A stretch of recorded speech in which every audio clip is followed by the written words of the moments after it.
सर्व प्रमुख मान्यवर पत्रकार मित्र उपस्थित असलेले सर्वच आमचे तरुण न्यायाधीश नगराध्यक्ष चषक 2026च्या निमित्ताने मी माझ्या शुभेच्छा देण्यासाठी आवर्जून उपस्थित आहे.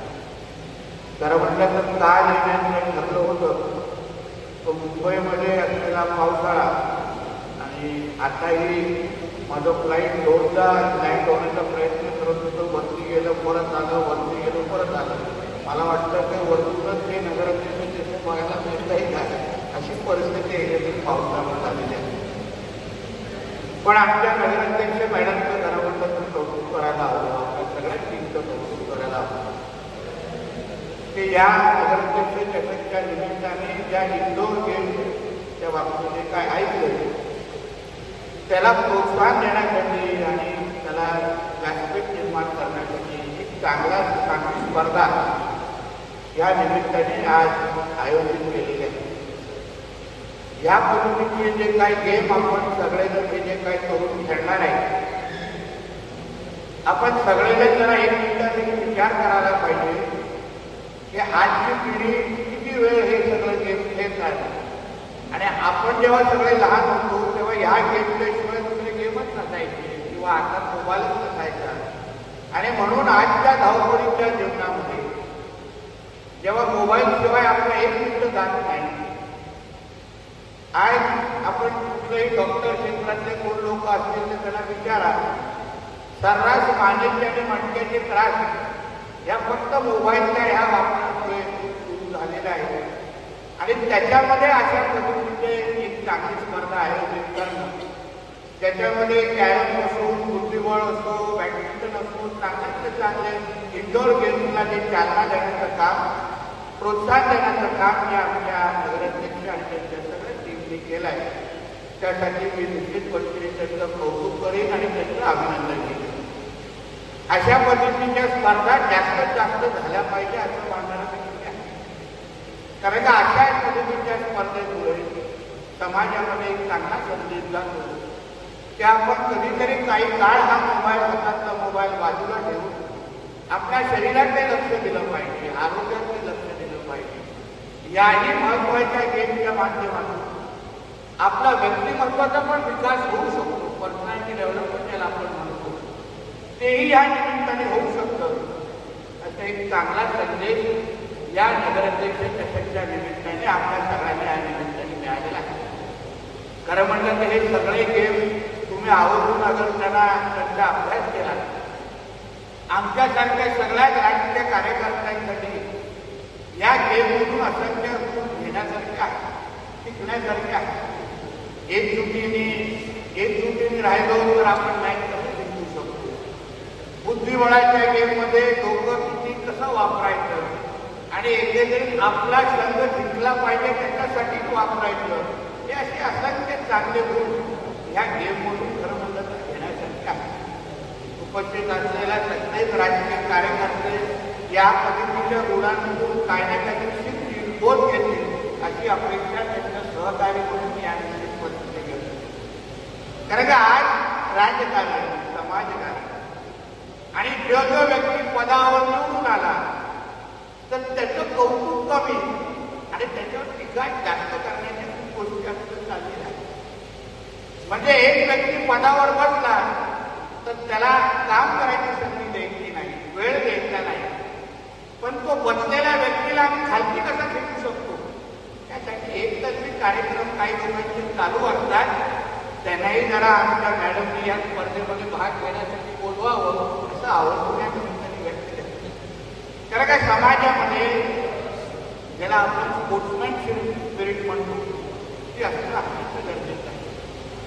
आपला संघ जिंकला पाहिजे ही भावना असणं गरजेचं आहे. व्यक्ती नाही, आपला संघ, आपला पक्ष, आपला देश, आपला राज्य, आपला जिल्हा जिंकला पाहिजे ही भूमिका ठेवून अगर आपण सगळेजण आपला प्रवास केला तर मला नाही वाटत आपल्यात काय चाललेलं हे बघण्यासाठी आपल्याला वेळ मिळतो. हे आपण म्हणतो ना, आपली दुसऱ्यांची रेस कमी करण्यापेक्षा आपली रेस कशी मोठी करता येईल त्यावर अगर आपण सगळ्या जणांनी या गोष्टीवर लक्ष घातलं तर मला वाटतं सावंतवाडीचा विकास, शहराचा विकास, आपल्या सिंधुदुर्गाचा विकास आणि आपल्या राज्याचा विकास कोणीही थांबवू शकणार नाही, एवढी ताकद या सगळ्या. आणि म्हणून आज काय ह्या स्पर्धेच्या निमित्ताने या सगळ्या गुणांना आत्मसात करण्याचा प्रयत्न या निमित्ताने केला पाहिजे, असं मी आपला सहकारी म्हणून आवाहन देत आहे. आपल्या सिंधुदुर्गामध्ये अत्यंत चांगले खेळाडू आहेत, लपलेले आहेत. कदाचित त्यांना चांगलं व्यासपीठ भेटत नाही, मोठ्यातल्या मोठ्या स्पर्धेमध्ये जाण्यासाठी ते आज तयार आहेत, पण त्यांना ओळखणार कोण, त्यांना व्यासपीठ कोण देणार, असे असंख्य प्रश्न असतात. आमच्याकडे जेव्हा ते येतात तेव्हा आम्ही आमच्या पद्धतीने मदत करतो. पण अशा सगळ्या स्पर्धेत त्याच्या खेळाडूंना ओळखण्याची किंवा बाजूला करून त्यांना मोठ्या व्यासपीठावर पोहोचवण्याची चांगली सुवर्ण संधी आम्हाला सगळ्यांना या निमित्ताने होतो. म्हणून इकडे जे काही भाग घेणारे जे चांगले म्हणजे खेळाडू आहेत, जे भाग घेणारे सगळे तरुण आहेत, कोणी चांगलं खेळत असेल, मग बुद्धिबळामध्ये असो किंवा बॅडमिंटनमध्ये असो, कॅरममध्ये असो, या सगळ्या स्पोर्ट्सला एक चांगली मान्यता आहे. त्यांना त्या त्या फील्डमध्ये पुढे जायचं असेल, आपल्या राज्य पातळीवर किंवा राष्ट्रीय पातळीवर खेळण्या एवढी अगर त्यांच्यामध्ये क्षमता असेल तर ह्या स्पर्धेच्या निमित्ताने मॅडम तुम्ही त्यांना आयडेंटिफाय करा, माझ्याकडे पाठवा, आमच्याकडे संपर्क करायला सांगा. राज्य सरकार शासन म्हणून त्याला जी मदत लागेल ती आपण निश्चित पद्धतीने करू, हा विश्वास सगळ्यांच्या खेळाडूंना आहे. शेवटी आपल्याकडे पण विश्वनाथ आनंद तयार झाले पाहिजे.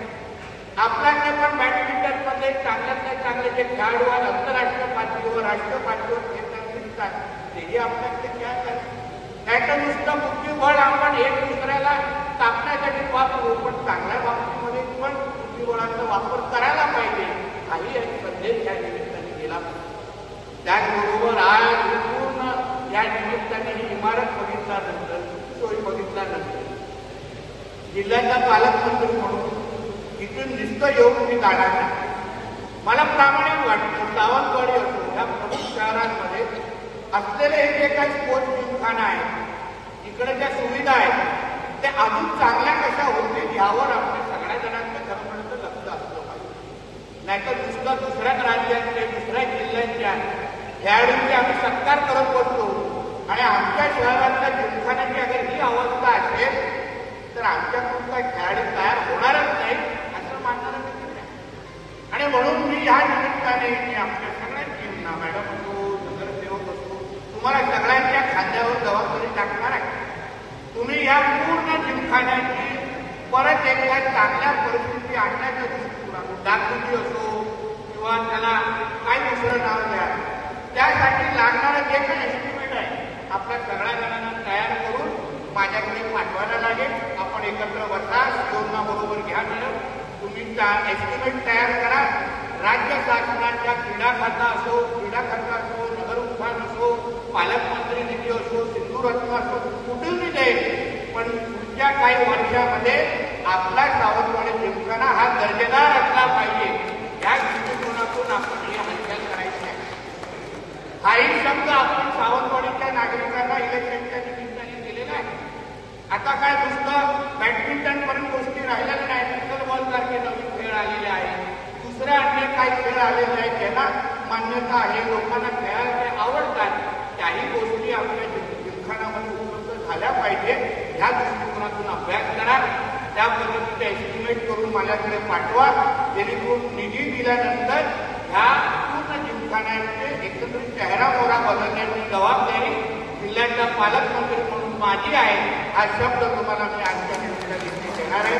परत एकदा आमच्या नगराध्यक्ष मॅडमने अतिशय चांगला पुढाकार घेऊन अतिशय चांगली स्पर्धा त्यांनी ह्या निमित्ताने आयोजित केली. नाहीतर काय आमचे लोक त्यांना टीका टिप्पणीमध्ये नेहमी दिली ठेवतो. मी नेहमी सांगतो मॅडम लक्ष देऊ नका, ह्या गोष्टी कधीच सांगणार. आम्ही बघा टीका टिप्पणी खूप झालेलो आहे, आम्ही काही केलं तरी आमच्या टीकावर. कोणी कुठे जमीन घेतली राणीची आहे, कोणी कुठे दुसरं काय जन्माला घातलं कदाचित राणीचं करायचं. म्हणून मॅडम तुमची सुरुवात आहे आणि ह्या ज्या पुढच्या आहेत ना नगराध्यक्ष, पालकमंत्री, आमदार, हे काटेरी आहे.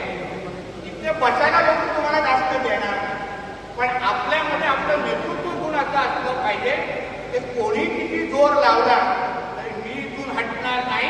ही भूमिका तुमच्या सगळ्यांची असून आपण त्या पदाला न्याय देण्याचं काम आपण ह्या निमित्ताने केलंच पाहिजे. अडचणीशिवाय मजाही येत नाही. आता रस्ता सरळ असेल, गाडी चालवायला मदत येते का वेळा वागण्याची मदत?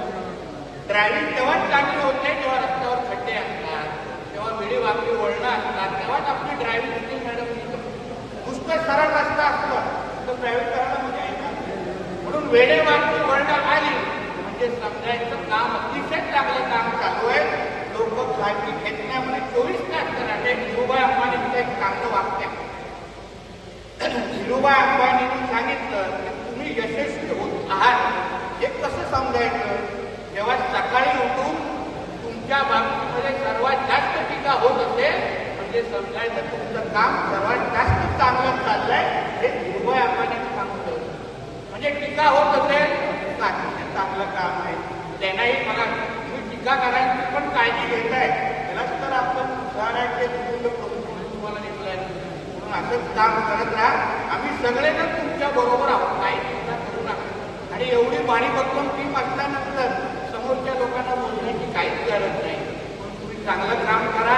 अशा पद्धतीचे चांगले कार्यक्रम, चांगला विकास तुम्ही आणि तुमची सगळी टीम अशाच पद्धतीने करत राहा. आम्ही भक्कम पद्धतीने तुमच्या बरोबर शब्दा पलीकडे आम्ही तुमच्या बरोबर उभे आहोत. हा संदेश या निमित्ताने मी आपल्याला देईन.